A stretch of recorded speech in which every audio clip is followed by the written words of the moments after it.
People expect a tent party to be, a little tent that's popped up in the backyard, string lights and some tables and chairs and a polyester linen. There's so many misconceptions when it comes to tented weddings, and they're so popular these days. The industry has changed, kind of the demands, the expectations of the clients have changed, and we're really doing a lot more what I would call high-end social events. For our level of production, for the most events that we're doing, they're bringing in specialty lighting, specialty rentals, tabletop, china glass and silver. It tends to actually be a more expensive party than if you're able to find a venue that can kind of include all of those things. Other side of the coin there is that you do get to pick everything you want. We do the subfloor, the floor finish out the tent to make sure that there's stairs and ADA ramps and Quite literally like building a building. yeah. Hi, my name is Andrea, and besides of being recently married, I own the leading company in bouquet preservation in the world. It is when connecting with my clients that I felt the need to serve them and help them navigate this new and exciting journey. On this podcast, we bring you everything you need to know to plan the wedding of your dreams. We'll be featuring conversations with top wedding vendors and valuable tips and advice from real couples. Whether you're engaged or simply love, this podcast is for you. So sit back, relax, and let's get started on this journey to your perfect wedding day. Welcome to the club, to Bridal Club.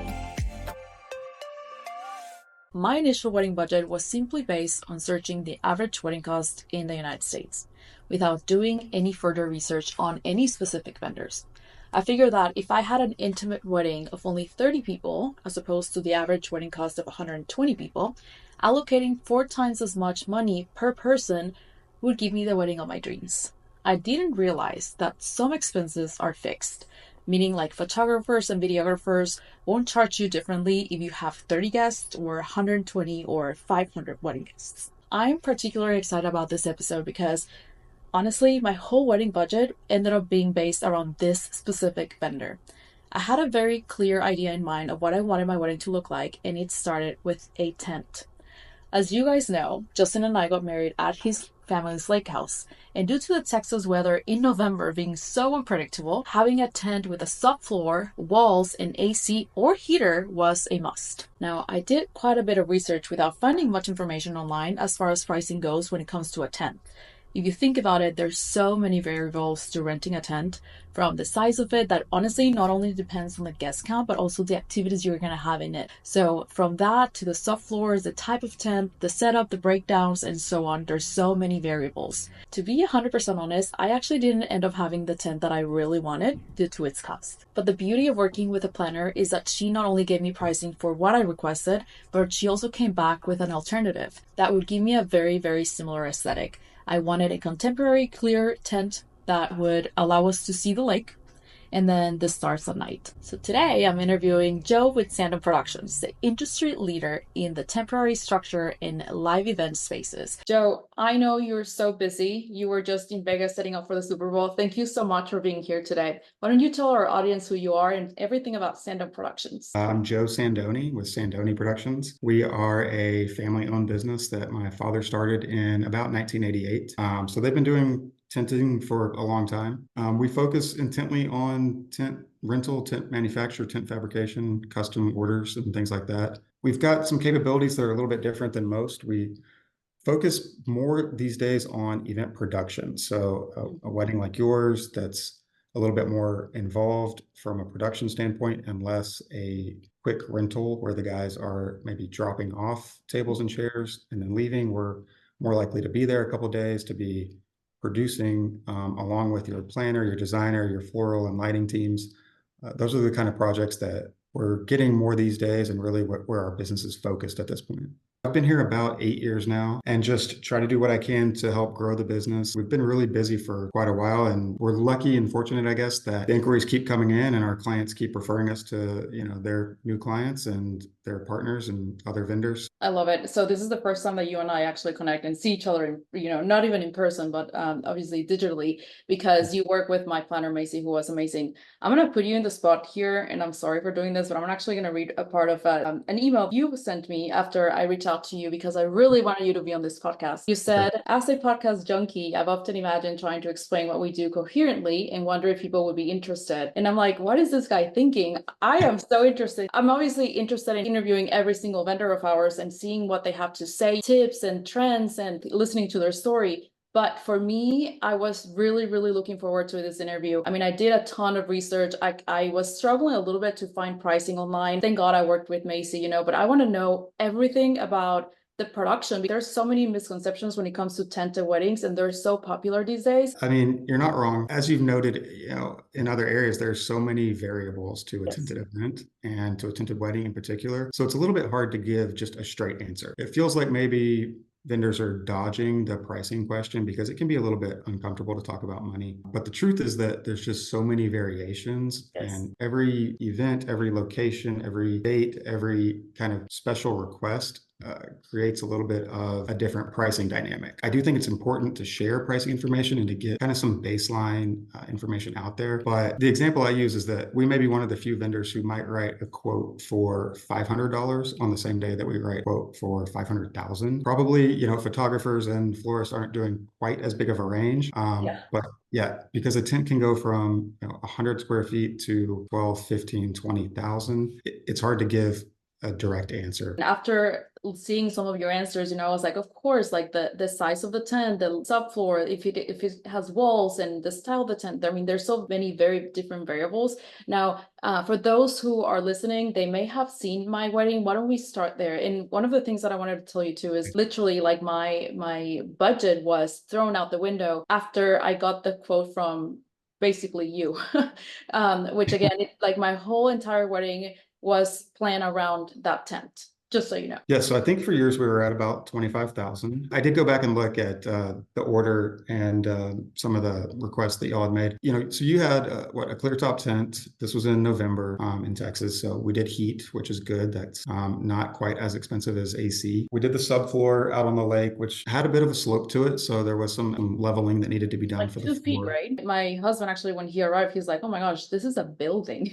Yeah, actually, I watched a couple clips where you were interviewing your husband, and he had the reaction that we get a lot, which is people expect a tent party to be, a little tent that's popped up in the backyard, and there's maybe some string lights and some tables and chairs and a polyester linen. These days we're doing, they're flying linens in from California. The specialty rentals are on the table. The floor is all fresh. You've got a 2,000 square foot building that connects right to the deck and creates kind of a seamless integration with the house. The industry has changed, kind of the demands, the expectations of the clients have changed, and we're really doing a lot more what I would call high-end social events than your kind of party rental, tent table chairs, backyard kind of deal. In between the tented wedding at a lake house, the small guest count, and barbecue, people thought that it was just a tiny little tent, and they didn't understand my black tie attire.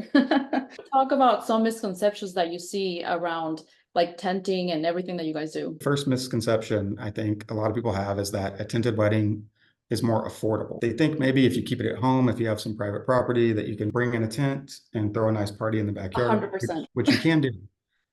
Except for our level of production for the most events that we're doing, they're bringing in specialty lighting, specialty rentals, tabletop, china glass and silver. So you have to bring all those things in. You have to bring power, you may have to bring restrooms, you may have to bring water. And so it tends to actually be a more expensive party than if you're able to find a venue that can kind of include all of those things. Other side of the coin there is that you do get to pick kind of everything you want. So a venue might have only certain tables and chairs and linens that they keep in stock. You have to use their caterer, their food and beverage. So your choices are a little bit limited, which can help with the cost. But when you want to throw the party you want, and I know yours had kind of a lot of special touches and things that seem like you had some influence in the decor and the design elements. When that's the style of party you want, you're bringing in probably a specialist in each different area. So you've got a lighting guy, you've got a dance floor guy, you've got somebody helping you with the rentals. You've got a planner like Macy, who's great and fun to work with. And for us, we are the specialty tenting vendor. So we do the subfloor, the floor finish out the tent to make sure that there's stairs and ADA ramps, and quite literally like building a building. Yeah,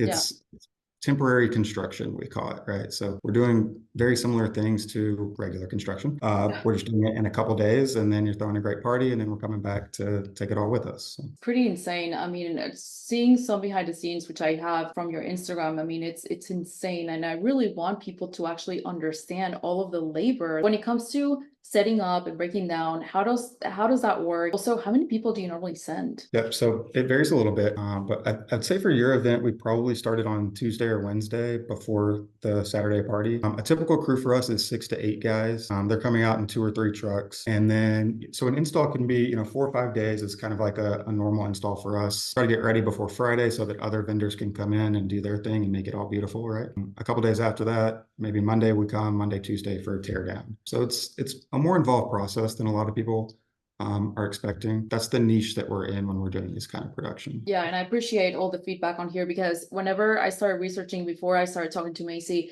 I mean, I had followed you for a long time because I love all the weddings that you guys put together, I think I was thinking like, well, I mean, they can set up in one day, so they're not going to set up the day off, obviously. So one day should be enough, and then another day for breakdown. I was so wrong. And exactly, I think that explains it even for somebody who's involved in the industry, who's curious about the industry, who follows other vendors. It can still be a little bit of a surprise for how much the production takes. Yeah, so. yeah. And then you also mentioned, and one of the reasons why I want to talk about this is because Justin, in the very beginning, he said, well, for a 30 people wedding, we can probably plan it ourselves. I was like, sure, why not? And then I was like, you know what? I have a full-time business. I really cannot do this myself. And of course, I'm so glad I didn't. I mean, how do you prefer to work directly with brides and grooms, or do you prefer to work with planners, because you guys have worked together before and it's so much easier and smoother? Yeah, we far and away prefer working directly with a planner, at least a designer or somebody involved in the industry who has experience. We're still at this point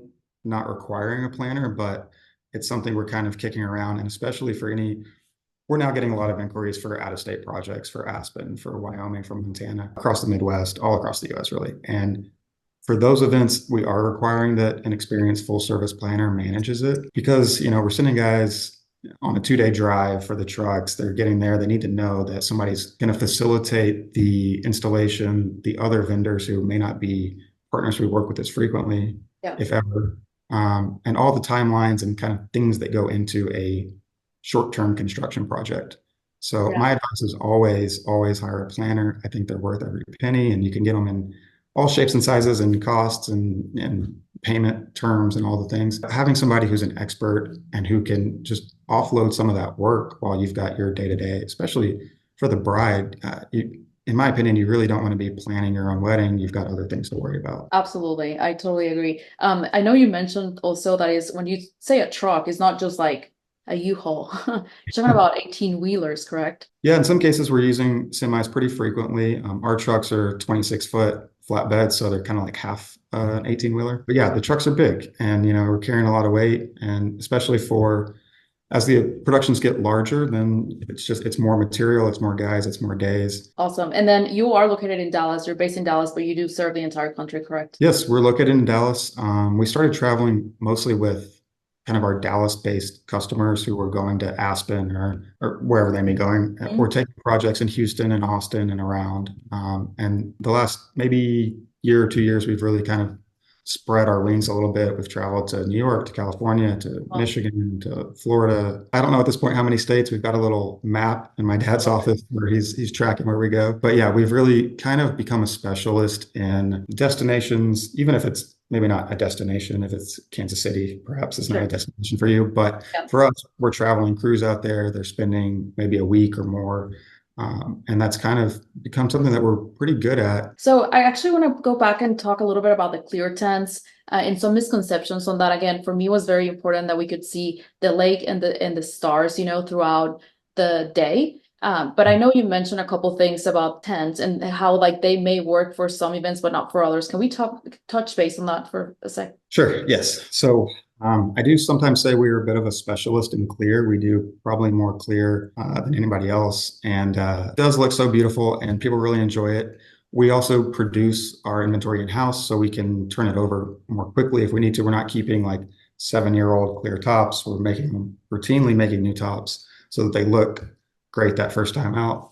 Clear does come with some challenges, which is you're inside a clear tent and the sun is out. It does have a greenhouse effect, and it can be 15, 20 degrees hotter inside the tent than outside. Even in the winter, even in November, it might be 65 degrees outside and 85 inside. My advice, especially lately, is to kind of look at the season you're in, look at when the sun sets, and don't plan to have a daytime event under a clear tent, because it can really be kind of miserable. Make sure that you're getting that golden hour, that beautiful look with the sunset.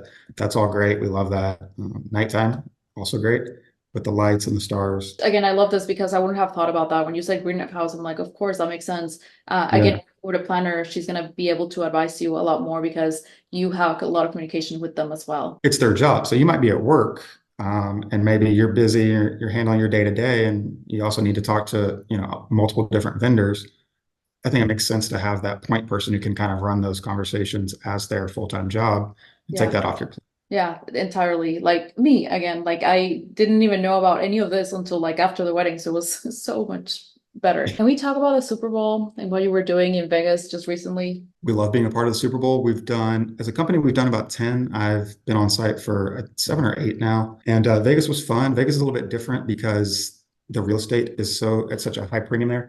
So the areas are really small. The job site is really tight. We do VIP parties there, so which, all parties in Vegas are somewhat VIP parties, but it's the pregame party. So everyone coming to the party is going to the game. So they walk across the bridge, in this case at Mandalay Bay. They go party for 3 or 4 hours, and then they go to the game. We do the VIP kind of private spaces, they call them. So everyone gets a little area where they can be separate and kind of mix and mingle with their own crowd. And it's just a different beast. Like, I do a lot of weddings. I'm kind of a wedding specialist.